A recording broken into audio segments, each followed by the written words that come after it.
Welcome to Red's Rotors. We're about to put the lid back on this Nikki 4-barrel carburetor. The best modification you could do with this air horn is fit a turbo inlet on the top for boost. But sadly, we are keeping this restoration NA. We've covered some of the modifications possible on the carburetors, throttle body and main body to help promote airflow. Today, we are not so much as going to modify the air horn, but simply delete a few restrictive items, such as the choke. The choke helps rich in the mixture on startup. Now, if you live in a very cold climate, you will probably want to keep your choke intact.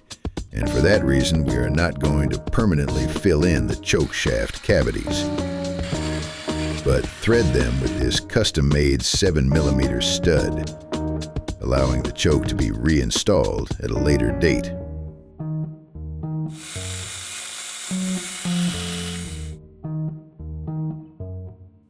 Next, you'll want to delete the fuel inlet strainers. Tiny filters sometimes found behind the needle seats in the early 70s Nikki carburetors, whereas this later model with external fuel bowl inlets has a filter inside each of the banjo fittings. After 50+ years of work, this filter will no doubt be restricting flow, so we will be removing it and simply installing an inline fuel filter before the inlet. Next, we will return the needle valves. If you've had to remove your needle seats because of flooding issues or to get at the inlet filter, or for whatever reason, and need to install the needle and seats from the rebuild kit, know that there will need to be some mating required to achieve a good seal.